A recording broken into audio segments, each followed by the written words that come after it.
Hola, muy buenos días, ¿cómo están? Son las 9:11 y aquí estamos ya las Guarmis, bueno, un poco trasnochadas, ayer trabajando desde las 5:30, despiertas desde las 4:30 de la mañana, pero contentísimas de poder estar aquí, de poder compartir con ustedes, de poder revisar los resultados de las elecciones seccionales del día de ayer. Mi querida Beni, te vi ahí, corre, el guachito te tenía, deme los resultados en el CNE de Quito, y luego de Guayas, que estaba como a una cuadra, me parece. Hola mi Sofi, hola amigos de la radio, de las Guarmis, la verdad que es un placer estar con ustedes cada día y poder llevarle la mejor información. Pues ayer fue una jornada larguísima, quiero agradecer a todo el equipo de la radio, la verdad que son coberturas, como bien lo dije en la noche, también bastante retadoras, que siempre nos dejan nuevos aprendizajes. En este caso, el guachito me hizo correr de extremo a extremo, pero bueno, era un momento particular, no tenían información, la gente estaba también muy tensa, queriendo conocer resultados, un error grandísimo, y lamentablemente no hubo un pronunciamiento de las autoridades del Consejo Nacional Electoral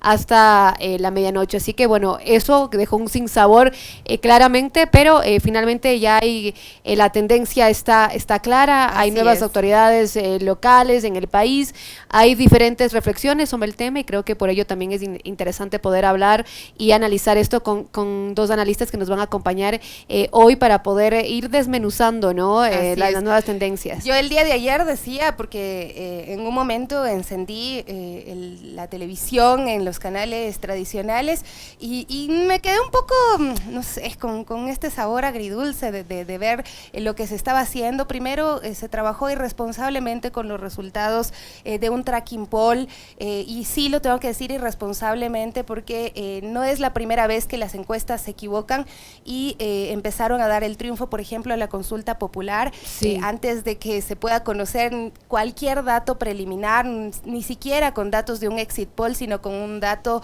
de una encuesta de la semana pasada. Eso por un lado. Lo otro que me sorprendió mucho es que los analistas parece que todos son hombres, todos son mayores de 60 años y hablan de un país, de una ciudad nada inclusiva, una ciudad que no habla de las mujeres, una ciudad que no habla de los niños, de las niñas, que no habla de las personas de las diversidades sexogenéricas, y eso sí me causó una sensación de algún punto incluso de impotencia, porque ¿por qué no vemos reflejada la sociedad ecuatoriana en realidad, la sociedad quiteña en los medios de comunicación tradicionales? Así que bueno, además no tenía nadie ningún resultado, así es que dije no, hay que apagar. Tenía un centro de monitoreo en la casa, en una computadora, la página del CNE que no servía, que estaba totalmente bloqueada.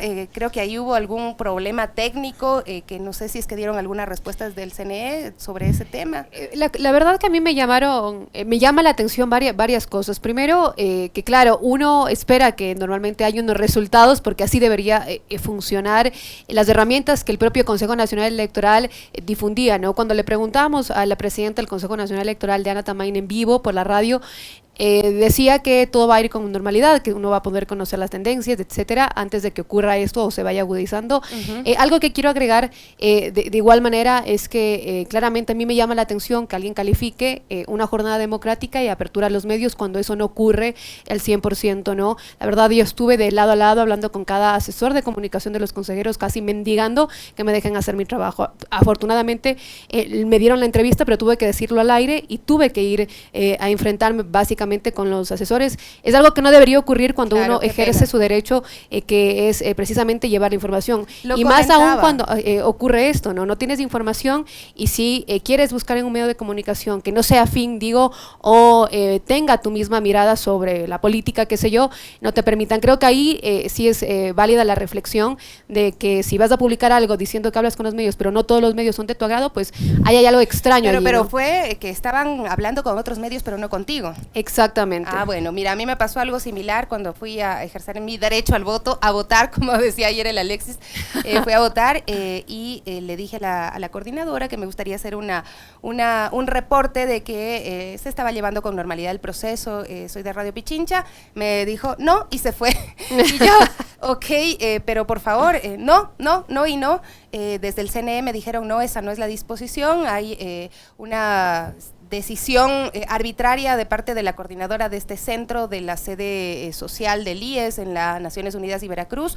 Después me dijeron que regrese porque no había sido una disposición del CNE, sino algo arbitrario de esta coordinadora, pero dije, no, ya está grabado el reporte y pues hay que decir lo que pasó, ¿no? Y al final uno queda expuesta porque lo dices, ¿no? Y nuestra cultura a veces tiene un poco de guardarse la cosa. Siempre habrá las maneras de decirlo. Yo la verdad que sí estaba cansada porque una jornada importante y uno tiene que hablarlo. Pero bueno, ya lo tenemos a Mauro Andino y también está conectado a Pedro Donoso. No sé si las tenemos ya conectados. Están conectados. Déjame enviarle un saludo también a Grace Merino Jaramillo. Nos está escuchando esta mañana también, una excelente catedrática, analista que nos ha acompañado en varias oportunidades y esperamos que siga también aportando a esta construcción del pensamiento acá. Los invitados que tenemos son hombres, pero están un poquito más jóvenes.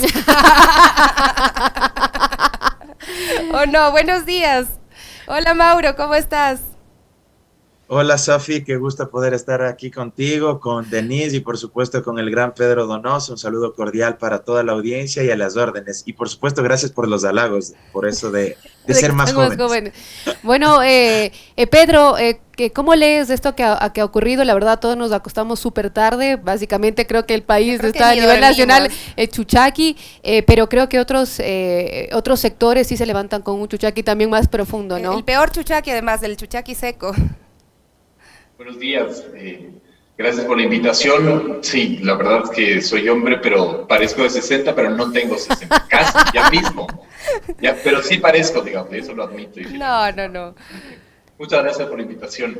Un saludo a Mauro, súper honrado de participar con él en este panel. Creo que es supremamente importante plantear varios elementos sobre la mesa, ¿no es cierto? El primero es que no toda victoria se debe leer solo como una victoria y no toda derrota se debe leer como una derrota normal, finalmente, ¿no es cierto? ¿Qué quiero decir con esto? Que usualmente en las seccionales cometemos el error de cuantificar finalmente las victorias, ¿no? Es decir, uno cree que un partido político es más fuerte porque ganó más alcaldías o más prefecturas y lamentablemente no es así, porque si hacemos un análisis cualitativo político, ¿no es cierto? La alcaldía de Guayaquil no es lo mismo que una alcaldía de un cantón pequeño, lamentablemente, finalmente, ¿no es cierto? Y el Ecuador debería centrarse para hacer un análisis político siempre en las 7 provincias que, digamos, albergan el 70% de los electores en el ámbito cualitativo políticamente hablando, ¿no?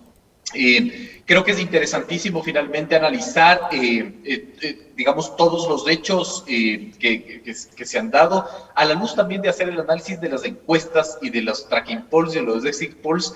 Y yo aquí me voy a poner pesado porque voy a ser defensor finalmente de esas herramientas, porque el problema no son las herramientas, son los comportamientos de cómo nos hacen leer finalmente aquellas encuestas, ¿no es cierto? Por ejemplo, Perfiles de Opinión a finales de diciembre hacía una interesante evaluación, porque a la larga hay que entender cómo es el proceso de la encuesta, ¿no es cierto? Entonces, la pregunta es, ¿usted decidió ya por quién votar? El 74% te decía que no había decidido. Ok.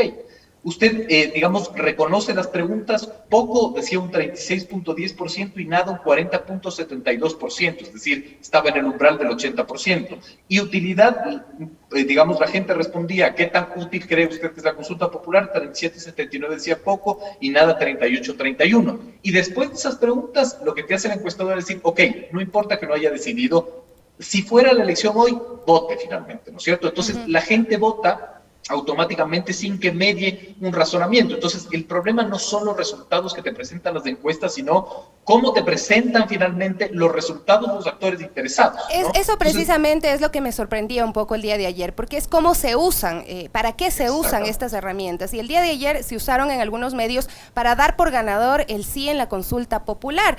Y además, ni siquiera con un exit poll, sino con un tracking poll, que me dirás tú la diferencia, Pedro.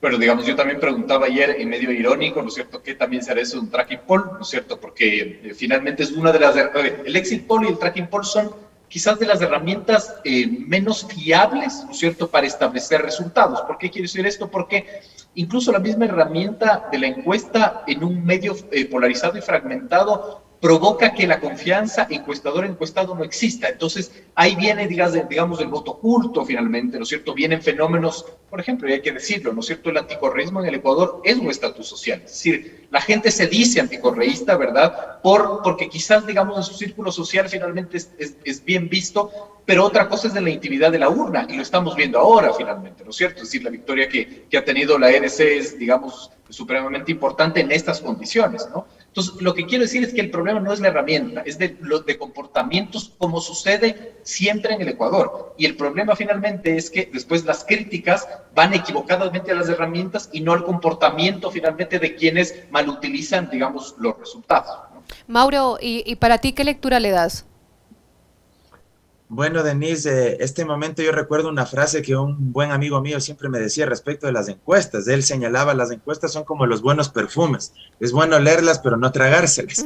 Y creo que de alguna manera esto aplica una vez más, sobre todo tomando en consideración algunos elementos que Pedro acaba de describir de excelente manera. El voto oculto, esta especie de voto avergonzante que también a veces ha sido catalogado de esta manera, sobre todo en contextos en sociedades polarizadas como la nuestra, porque no podemos dejar de reconocer que seguimos en medio de una sociedad bastante radicalizada, extremadamente tensionada en posiciones, o eres correísta o eres anticorreísta, e incluso ya están malutilizando las categorías políticas. Y ahora no solo eso, sino ahora eres narco, si es que estabas por el no.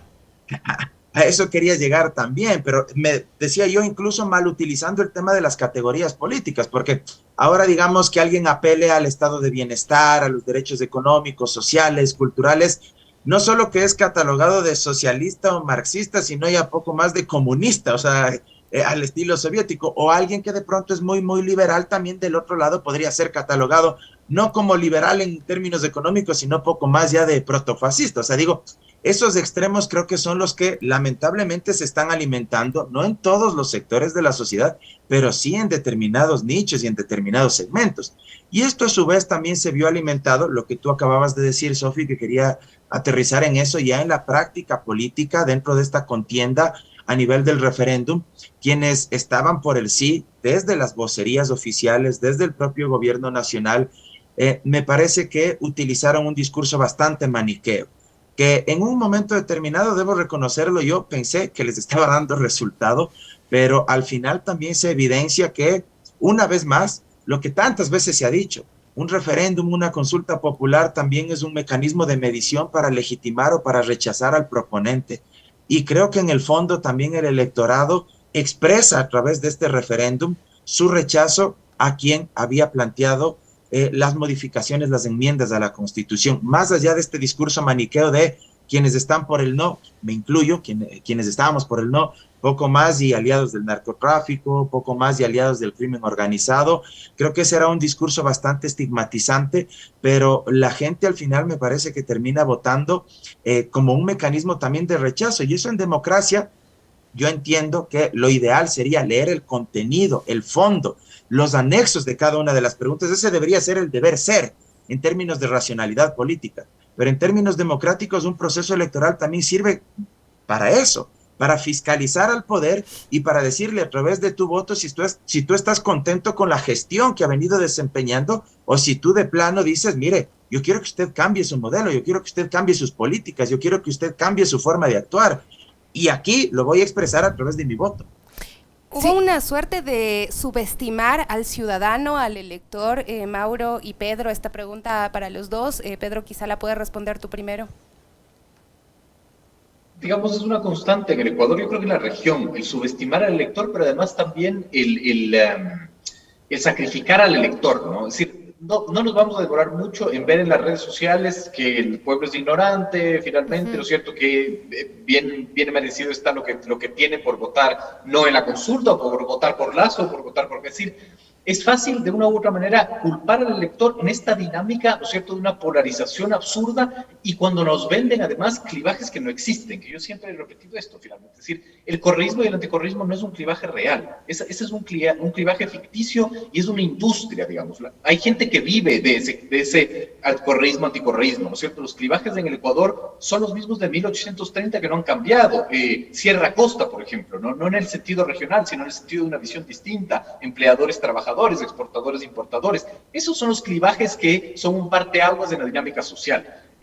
Claro, no, es lo que le decía, digamos, no se va a demorar la opinión pública, las redes sociales en, de una u otra manera, señalar finalmente al electorado como el que se equivocó, como el que no entendió, como el que tiene bien merecido, entonces que se sigan matando. Eso va a suceder finalmente, porque no tenemos la capacidad además de procesar los hechos políticos y sociales finalmente, y eso se ve en los resultados electorales, ¿no? Es decir, si hacemos, digamos, solo ya para meternos de las seccionales, quizás solo una radiografía de lo que han sido estos resultados. Lo que han sido estos resultados es, pues, dejando fuera a la Revolución Ciudadana, Pachacuti, que es el gran ganador también, ¿no? A mí no me gusta leer los resultados políticos de ganadores y perdedores como si fuera un partido de fútbol, pero si nos ponemos a pensar finalmente lo que pasa en Tungurahua, por ejemplo, lo que pasa en Ambato finalmente, Ambato, sí. lo que pasa en la prefectura de Pichincha también, es decir, cuando Pachacuti tiene una votación importante, eso no puede ser leído si no leemos lo de octubre del 19 y lo de junio del 2022, no puede ser leído. Necesitamos como sociedad empezar a analizar más profundamente los procesos, porque los procesos sociales no son partidos de fútbol en donde o ganó el uno o ganó el otro, o donde solo pasó esto o donde solo pasó el otro finalmente, ¿no? Entonces, no solo es subestimar al elector, sino es subestimar la capacidad de hacer análisis profundos políticos, porque después de la vuelta de la esquina suceden cosas y no entendemos por qué sucedieron, ¿no? Así es. No sé, Mauro, para ti, ¿qué reflexión te merece? Porque precisamente la justificación siempre es acusar a los votantes, ¿no? Finalmente, creo que es uno de los calificativos más desafortunados que uno puede hacer en la elección, porque finalmente luego sales otra vez a buscar el voto de esa persona, ¿no? Lamentablemente ese es un comportamiento bastante soberbio de determinados grupos de la sociedad, que incluso yo me atrevería a decir en muchas ocasiones está transversalizado más allá, digamos, del tema intelectual o económico, sino que a veces incluso está transversalizado en los estratos y en las clases sociales incluso más humildes. Es decir, a veces el mismo pobre, el mismo explotado se maltrata, se azota y dices que nos merecemos lo que tenemos o lo que nos están haciendo porque nosotros mismos hemos sido incapaces de elegir bien. Es decir, se denosta al otro, se minimiza la decisión del otro. Y eso en términos democráticos es supremamente peligroso, porque además refleja la incapacidad de entender y de encarnar las demandas y las necesidades de importantes sectores de la sociedad. Y demuestra también que ciertos grupos o élites económicas o élites políticas viven en burbujas. Quito, por enésima vez, demuestra que no es, lo digo con todo respeto, solo la avenida de los Chiris, la Amazonas, el Quicentro, el Jardín. O sea, Quito es mucho más que eso. Quito es un conjunto de ciudades dentro de una gran ciudad, con una enorme gama de complejidades, una sociedad diversa, heterogénea, con una multiplicidad de causas hoy por hoy. O sea, en la sociedad de la globalización y en la era de la información ya ni siquiera tú puedes decir es que solo hay una causa obrera y una causa capitalista. O sea, eso de alguna manera se disuade y empieza a trocearse en distintas causas ecológicas, ambientalistas, feministas, étnicas. Es decir, y eso es necesario interpretar. Y es grave que en términos democráticos sigamos también utilizando estas lógicas discursivas, ¿no? Perdí, entonces los culpables de que ahora yo haya perdido son los otros por elegir mal. Es decir, no me hago cargo y me cuesta reconocer que perdí probablemente por mis propios errores, porque fui incapaz de construir un discurso, una narrativa que ilusione, que genere esperanza y que de alguna manera seduzca a ese electorado, sino que no asumo esas responsabilidades y le culpo al otro. Y me parece que hay resultados muy interesantes, lo que decían, por ejemplo, de Tungurahua. Fíjense ustedes lo que pasó en junio del año pasado, y que bien lo menciona Pedro y lo trae a colación. Ambato fue un epicentro, uno de los epicentros de las movilizaciones indígenas, pero al mismo tiempo fue uno de los epicentros de la clase empresarial e industrial ambateña. Sí. Tungurahuense, que todos sabemos es muy fuerte, es potente. En el país hay mucho dinero en Ambato, del sector empresarial e industrial. Y todos ellos en esa época se movilizaron en contra del movimiento indígena. Y da la casualidad que unos meses después, la nueva alcaldesa de Ambato va a ser indígena, porque le acabó de voltear los resultados a Amoroso, que eres un candidato que podríamos decirlo representa a las élites intelectuales y empresariales de Ambato, porque fue rector de la universidad allí en Ambato, vinculado con estos grupos de poder económico, no lo digo en sentido peyorativo, sino digamos por su trayectoria, por su hoja de vida, y da la casualidad que la alcaldesa de Ambato va a ser indígena, Claro. y el prefecto reelecto es indígena, Caizabande. Entonces, creo que hay que mirar más allá, y si es que principalmente los sectores más conservadores de este país se siguen resistiendo a mirar más allá de su castillo de marfil, van a seguir fracasando electoralmente. Es interesante lo que tú dices y claro, más allá del resultado de hoy, habrá que evaluar cuál es la gestión y cuál es la prioridad de la nueva alcaldesa de Ambato, por ejemplo. Vamos a revisar los resultados de Quito. Gana Pavel Muñoz. ¿Fue una sorpresa para ustedes que gane Pavel? Les pregunto también porque precisamente en los sondeos y en las encuestas, en todas estaba por encima Jorge Yunda, quien queda en esta oportunidad en segundo lugar con un 22.20%, según los datos que ahora nos muestra el Consejo Nacional Electoral, con el 99.55% de las actas escrutadas, y Pedro José Freile se quedó en tercer lugar con 21.92%. ¿Qué nos dicen estos resultados, tomando en cuenta también la votación que alcanzó Andrés Páez, que llegó al 12.66%? El resto de candidatos pues tienen porcentajes muy bajitos. Luz Helena Coloma, por ejemplo, 3.92%, Patricio Alarcón, 2.23%, Jessica Jaramillo 1.26%, Luisa Maldonado 1.40%, Natasha Rojas 2.84% y María José Carrión 0.93%. Omar Ceballos sacó 0.74% porque le donó todos sus votos a Freile. Le donó los votos, pero no el dinero. Qué malas, y ahí sí ya fueron ya con puñal. Bueno, su equipo dice que no pudo morir de pie. No lo digo yo. No sé, ahí cómo ven ustedes esta lectura de los resultados de Quito. ¿Qué nos están diciendo cómo votó la ciudadanía en Quito?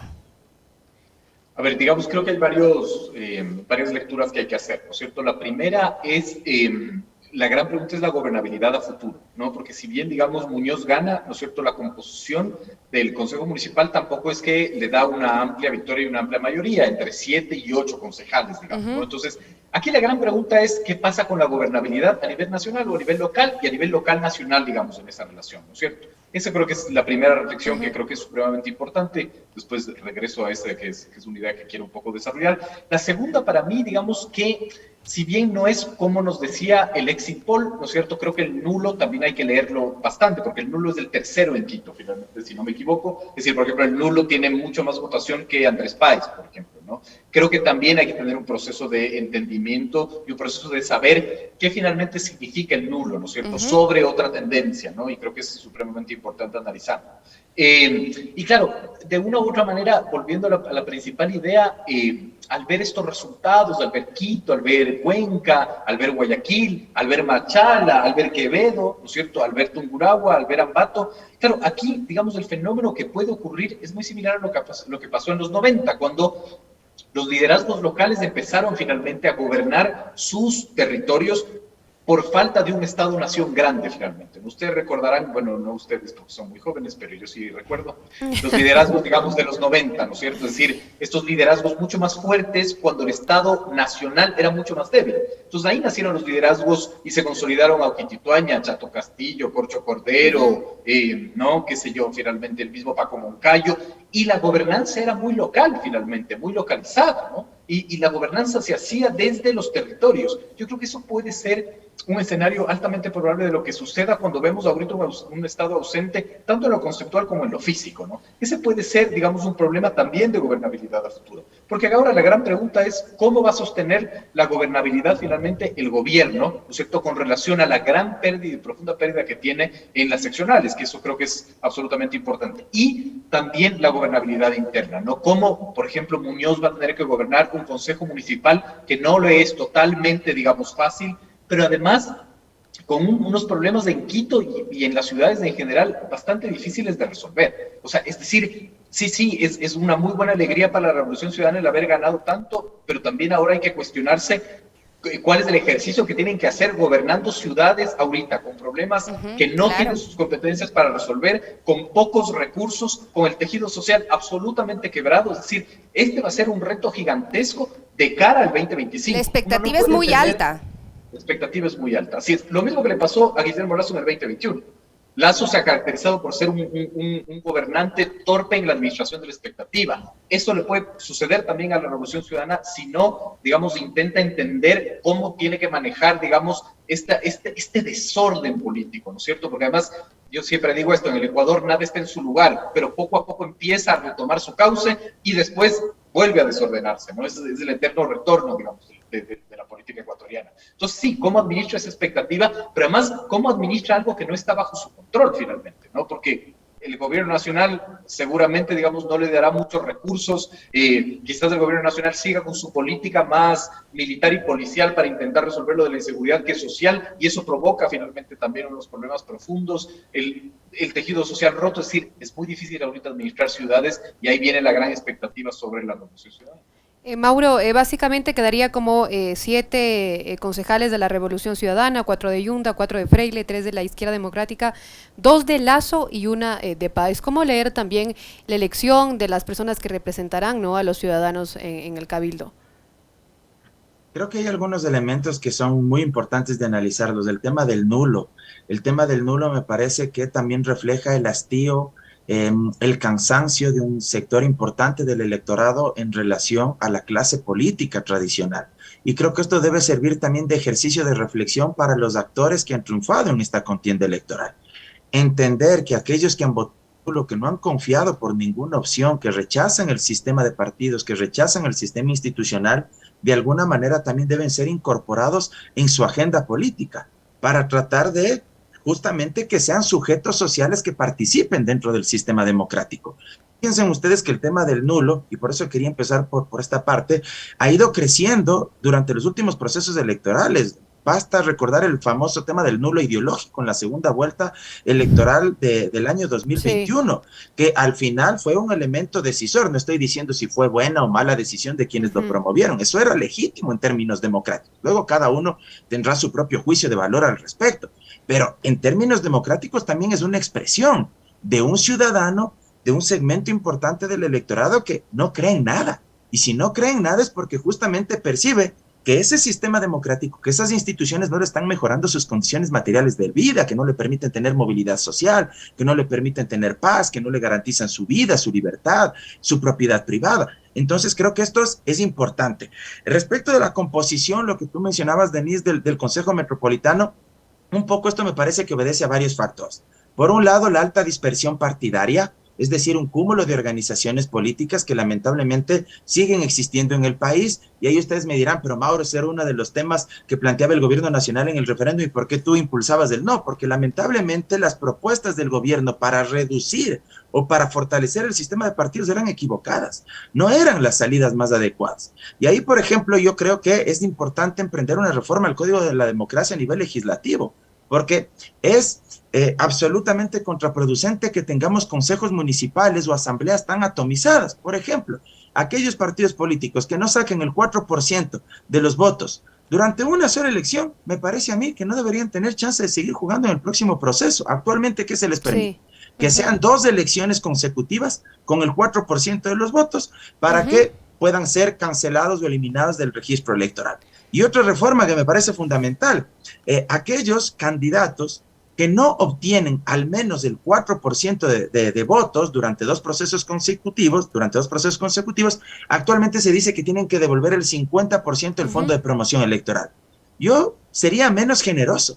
Yo pondría que aquellos que no saquen el 4% en la primera elección tengan que devolver, ¿quién quita? No solo el 50% del fondo de promoción electoral, sino el 100% del fondo de promoción electoral. Que le tocaría, por ejemplo, eso a Omar Ceballos.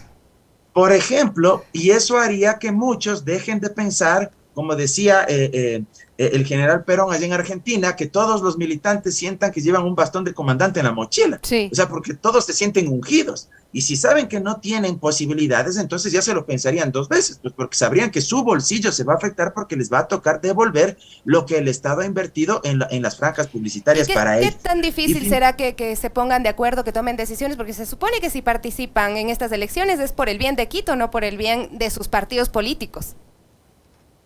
Mira, yo creo que aquí va a jugar un elemento desde el punto de vista ético. Yo lo ponía en Twitter, creo que quienes han ganado estas elecciones tienen que actuar con mucha humildad para saber administrar el triunfo. Creo que no hay que actuar con soberbia, no hay que actuar con revanchismo. Creo que uno de los grandes desafíos también de la Revolución Ciudadana es corregir los errores que sin duda también ha cometido en el pasado, tratar de fortalecer y ampliar los éxitos que también existieron en ese pasado, pero dentro de ese marco también reconocer los potenciales errores que también sin duda existían. La gente, creo que el electorado más joven, sobre todo el electorado que uno podría decir está menos ideologizado cuando uno conversa con chicos de 18, 19, 20, 21 años en las aulas universitarias, son chicos que, por ejemplo, no quieren seguir viviendo en esta atmósfera de polarización.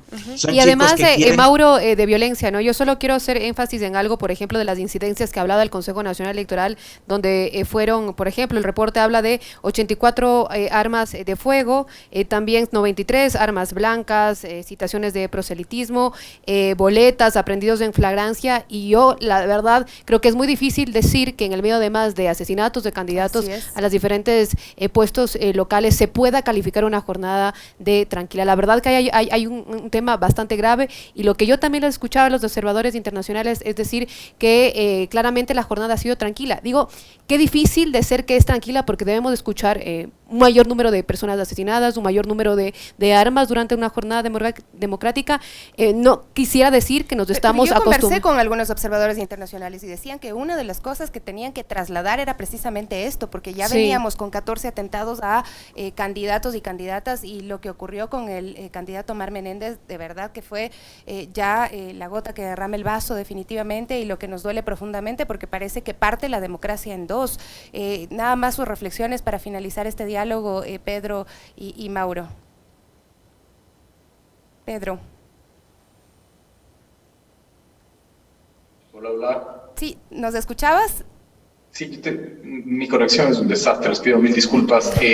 Creo que es fundamental, digamos, lo último que han puesto, ¿no es cierto? Y que además es horrible, yo voy a hablar personalmente, pero yo recién me di cuenta, finalmente, haciendo mi trabajo, cuando una encuestadora, ¿no es cierto?, estableció escenarios. Entonces decía, qué sé yo, en tal lugar es de alta disputa, de media disputa y de baja disputa, y metió un indicador que decía incierto, ¿no? Es decir, el escenario es incierto en esta alcaldía. Entonces decía, qué raro, ¿por qué dirá incierto? Y claro, era la alcaldía de Puerto Viejo, en donde días antes su principal candidato había sufrido un atentado. Es decir, es la primera vez que las encuestadoras tienen que poner el indicador incierto, porque puede haber un caso de sicariato y de asesinato a un candidato que cambie el escenario electoral. Ahí es cuando de una u otra manera uno dice, claro, este proceso electoral no fue en paz, y esto venimos nosotros arrastrando desde el 2020, ¿no? Es decir, no es un tema nuevo desde el 2019. Acordémonos que se asesinó a este señor Mendoza, finalmente, que era candidato a la Asamblea. Es decir, no es nuevo, y el problema es no solo eso, sino que lo estamos naturalizando.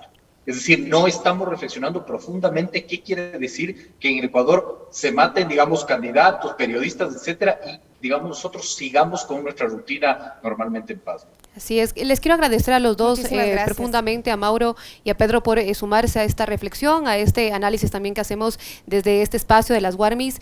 Queremos también darle la bienvenida, tenemos también a dos invitados aquí para hablar también cómo se vive y cómo ven lo que ha ocurrido aquí en estas elecciones seccionales. Nos vamos rapidísimo a un corte así breve hasta que entren nuestros invitados y poder también llevarle mayor profundidad de lo que ha ocurrido en estas elecciones a nivel nacional.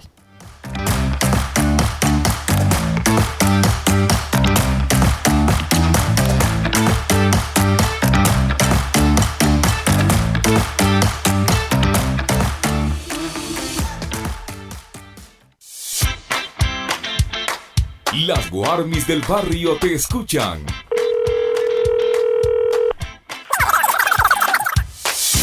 Al 3240-040 o 3240-050.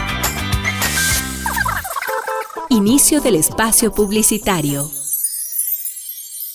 Digitaxi, la app friendly con toda la ciudad. Sé friendly. Estamos siempre listos, en la calle o en la puerta de tu casa. Tú eliges cómo pagar. Tarjeta de crédito, tarjeta de débito o efectivo. Somos la única app integrada al 911 y con seguro de protección para nuestros clientes. Estamos más cerca y en todas partes. Busca tu color friendly. Descarga la app. Descúbrelo friendly. Digitaxi, mi taxi seguro. Digitaxi. Fin del espacio publicitario. Los sabores del mundo y lo mejor de la gastronomía son presentados por Diego Albán de lunes a viernes a las 11 horas en Buscando Guayaba. Buscando guayaba ando yo. ¿Cómo? Que tenga sabor, que tenga mento. Recetas, secretos de cocina, nutrición, nuevos restaurantes, turismo y cócteles todos los días por Radio Pichincha, por la 95.3 FM y 94.5 al noroccidente de Pichincha. Buscando Guayaba.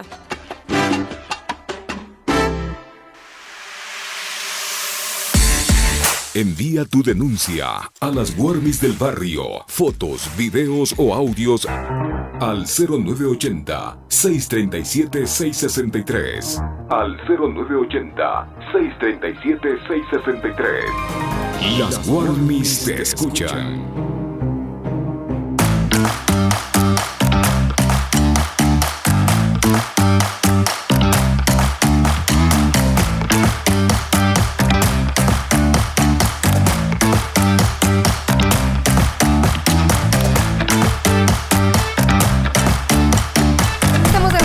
Con 47 minutos, gracias. Tenemos más de 2.440 personas conectadas ahora mismo en Radio Pichincha Multimedia, nuestra transmisión en directo a través de YouTube, en Facebook también. Tenemos un buen feedback, muy buena conexión en esta mañana, lo mismo en Twitter y seguramente en la radio también están pendientes. Bueno, quiero leer este tuit de Carlos Páez Pérez, quien ha hecho, nos ha hecho el favor de sacar a limpio cómo queda conformado el Consejo de Quito. Estará integrado los concejales del norte, Uzcategui, Campaña, Uzcategui entra por la Revolución Ciudadana, Campaña por Freile, Garrido por el candidato o la lista de Andrés Páez, Abad estuvo formando parte de la lista de Lazo, creo, y Grunauer, Estefanía Grunauer, que ingresa por la tienda política de Yunda y Pachacuti. En el centro está Wilson Merino, está Báez también, que es candidato de la contienda por la representación de Yunda, Hidalgo, que estuvo con Freile, Diana Cruz, la Revolución Ciudadana, Cagüeñas por la Izquierda Democrática. En el sur está Blanca Paucar, de la Revolución Ciudadana, Jocelyn Mayorga, que también ingresa por la tienda política de Pachacuti y en alianza con Yunda, Chamba, que estaría por Freile, Cueva y Ledesma, y en las parroquias Fernanda Racines de la RC, Noroña, Yunda, Vega, Izquierda Democrática, López, Freile, Ibarra, Revolución Ciudadana y Aulestia, creo también. Así más o menos está conformado el Consejo Metropolitano, y hoy precisamente tenemos algunos de los nuevos representantes que han sido electos, se posesionarán en el mes de mayo.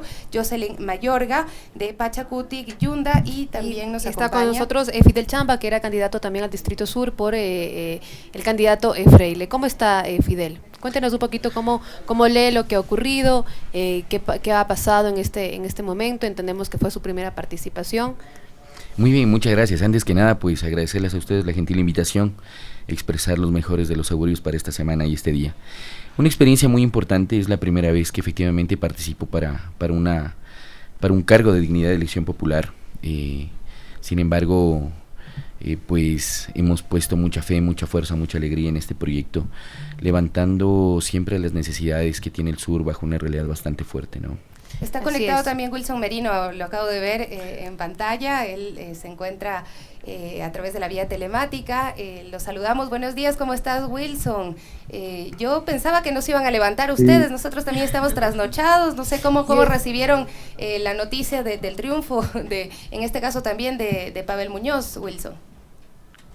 Buenos días a las Warmis, un saludo a mis compañeros, mis colegas que estaremos trabajando en el Consejo. Nos inunda la alegría, pero sobre todo el sentido de responsabilidad de asumir este triunfo pensando siempre en los quiteños y quiteñas. Nos hemos levantado desde muy temprano, vamos a contribuir a limpiar la ciudad, vamos a retirar la publicidad electoral desde el día de hoy. ¡Qué bien! Con los imparables nos hemos organizado, estamos ya en las calles y bueno, muy contentos, ¿no? Creo que no hay tiempo que perder, creo que hay un sentido de urgencia, hay muchas necesidades en la ciudad, mucha gente en situación de calle. Hoy más que nunca tenemos que ayudar a recuperar la alegría, recuperar la generosidad, la esperanza, recuperar el alma de esta ciudad, darle a las familias quiteñas la alegría que se ha perdido y ese orgullo de ser quiteños. Yo creo que Quito tiene arreglo y juntos con todos y todas los quiteños lo vamos a lograr. Jocelyn también está con nosotros aquí, usted que estuvo precisamente cuando estaba de candidata, sí. La más joven, dice que tiene 25 años y ha sido electa por el Distrito Sur por Pachacutic. ¿Cómo recibes esto? ¿Cómo estás? ¿Cómo lees también lo que ha ocurrido? Ojalá la política no le envejezca. Vamos a tener cuidado con eso, unos hielitos para no envejecer todas las mañanas. Bueno, primero buenos días con todo, Denise, qué gusto, Fidel, conocerte, no nos habíamos encontrado. A Wilson, sí, qué gusto verte, Wilson, igual, aunque sea de vía telemática, te mando un abracito. Hemos compartido varios espacios con Wilson. La verdad es que... Cevichochos de la Carolina, de hecho salimos de una entrevista y una anécdota y nos fuimos a comer un cevichocho con todos, entendiendo que precisamente es eso, ¿no? Entender que el Consejo Metropolitano es un espacio de todos y hay que trabajar en función de esta ciudad que estamos en proyecto de construir. Bueno, pues primero felicitar, me uno a la felicitación que el día de ayer Jorge Yunda extendió a Pavel. Se pronunció al pueblo en las urnas y esto creo que es importante. Y si hacemos una lectura, está claro que no queremos más derecha, ¿no? Está claro que dimos un giro nuevamente hacia un gobierno progresista, hacia una agenda de izquierda o de centro izquierda que nos permita dignificar las condiciones de todos y de todas. Quizá no se entiende mucho cuál es la agenda de la izquierda y cuál es la agenda de la derecha, pero ¿qué es lo que proponen y que crees que Quito está pidiendo a gritos? Yo creo que la muestra, o sea, a ver, si sumamos las votaciones de Pavel y de Jorge, vemos claramente que ninguno de los dos candidatos en ningún momento gritó en las tarimas, ninguno agredió, ninguno realizó una campaña de ofensa. Estas campañas de la vieja política, decimos nosotros, estas campañas en las que el que más grita es el que más tiene la razón.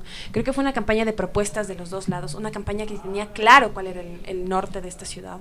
Tenía claro que teníamos que ir hacia la dignificación de todas las condiciones de vida de los quiteños. Totalmente contrario a esto de tú querías, si es que hay un paro nacional, voy a cerrar las puertas porque aquí nadie me destruye Quito. Creo que era una agenda de escuchar más que nada, esta agenda que de verdad te permite construir política. Entonces yo aplaudo mucho, en realidad también me uno nuevamente a la felicitación que el día de ayer se hizo de parte de Jorge Yunda y bueno, pues a trabajar.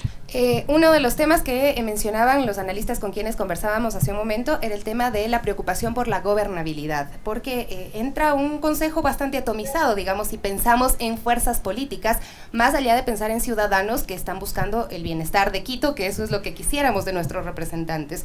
¿Qué va a pasar en el Consejo? Nosotros hemos planteado, y personalmente quienes habla ha planteado, de que el diálogo tiene que ser el principal instrumento de construcción de un nuevo modelo político-administrativo. Yo creo que hay que pasar de una discusión ya de carácter política a una situación de construcción de diálogo. Quito se enfrenta a muchísimos problemas. Uno de ellos es el tema de tránsito, transporte y movilidad. Es tan grave la situación que en Quito seguimos teniendo un nivel de movilización de apenas 5 kilómetros por hora en horas pico. El hecho de tener este problema nos conlleva a nosotros a que el nivel de reactivación económica sea totalmente complejo. Tenemos otros temas demasiadamente graves como son la inseguridad. Creo que es importante que la empresa metropolitana de seguridad tenga ya una planificación para poder instalar cámaras de videovigilancia que permita enfrentar el alto nivel de delincuencial que tenemos. Hace 4 semanas fue tan grave la situación que 2 chicas que salían de un colegio emblemático del sur fueron acuchilladas por robarles el celular. Sí. Entonces, creo que es importante que el diálogo se tiene que constituir en una herramienta principal, pero no solamente a nivel del Consejo Municipal. Creo que es importante que el alcalde, los concejales y todas las autoridades que sean electas tengan capacidad de diálogo con los gremios del transporte, con los gremios de los comerciantes, con los gremios de los vendedores ambulantes, con los gremios de los taxistas, con los gremios de quienes trabajan en el mercado mayorista como cargadores. Nosotros en campaña justamente tuvimos cientos de conversatorios para construir propuestas mediante el diálogo. Entonces yo creo que va más allá un tema de una situación de discusión política. Creo que el diálogo tiene que ser la herramienta fundamental en el Consejo Municipal. Wilson, la verdad, no sé si está no sé conectado. si sigues ahí por ahí. Nos diga el Estevita si todavía está Wilson. Sí, sí está. Sí está, ahí está. Aquí estoy. Sí, aquí es que estoy. no te teníamos en pantalla. ¿Tú cómo lees también los retos que se le viene a Quito? Hablábamos hace momentos también con Mauro Andino y Pedro Donoso sobre las expectativas que tienen los quiteños y quiteñas de esta gobernabilidad. Hubo una ausencia profunda. Un alcalde básicamente que ha sido casi ni nombrado durante estas elecciones. ¿Cómo lees que va a ocurrir? También la situación de las diferentes bancadas está dividida, no se puede decir tampoco una victoria total para Pavel, por ejemplo, así que ¿cómo trazas este trabajo que será a futuro? Pues la alianza entre el Movimiento Imparables y la Revolución Ciudadana se constituye ya en la principal minoría dentro del Consejo Metropolitano. Hemos logrado tener, parecería, 7 curules. Con mucho esfuerzo hemos logrado incluso tener una segunda concejal en el Distrito Centro, al que yo represento. Estamos muy agradecidos por el voto de confianza de la ciudadanía. Decirte que el curul de Imparables es un curul de la gente, de los ciclistas, de los ambientalistas, de las feministas, de los comerciantes autónomos, de todos quienes han empujado este proceso. Nosotros le daremos al Pavel las ordenanzas que él necesita para poder materializar su plan de ciudad. Creo que hoy más que nunca se necesita un liderazgo colaborativo, y estoy seguro que en temas claves contaremos con el apoyo de Fidel, de Jocelyn, y contaremos con el apoyo mayoritario de los concejales, ¿no? Creo que la agenda que se tiene que priorizar en el Consejo Metropolitano es una agenda que le resuelva los problemas a la gente, a las familias quiteñas, problemas de inseguridad, de falta de empleo, ¿no? ¿Qué vamos a hacer para enfrentar el consumo de drogas? ¿Cómo vamos a poner en marcha un sistema metropolitano de protección social, ¿no? Cómo poder materializar el plan de ciudad Quito Renace, que es el que hemos construido. Yo creo que la vieja política, ya lo decía Jocelyn, de la confrontación, de la violencia, tiene que quedar en el pasado, que los episodios bochornosos que hemos visto en el Consejo Metropolitano de ahora no se vuelvan a repetir, ¿no? Que no se lancen vasos, que no se lance agua. Paraguas. Claro, que la gente lance ideas, lance propuestas, lance amor, ¿no? Creo que tenemos los jóvenes, Fidel es joven, Jocelyn es joven, tenemos un enorme desafío para que la gente vuelva a confiar. Muchas gracias, mi hermano, por lo de joven, oye. La única joven aquí es la Jocelyn. Pero bueno, y aquí está la Sofi y yo, pues hermanito. De candidatos. ¿Qué pasó, de candidatos. Quiero decir, Jocelyn, bueno, pensando en lo que también dice Wilson, me imagino que ustedes ya leyeron el plan de trabajo de Pavel Muñoz, porque sobre ese plan se supone que van a tener que trabajar en un momento. ¿Qué te parece la propuesta también de Pavel en este momento? Y ¿cómo ves a Quito en los próximos 5 años? A ver, yo creo que más que Quito quiero centrarme un poquito en el trabajo del Consejo Metropolitano, porque si el Consejo Metropolitano no trabaja, no tenemos ciudad. Es así de fácil y sencillo. Si no pensamos en una ciudad inclusiva y diversa, en realidad no estamos pensando en nada.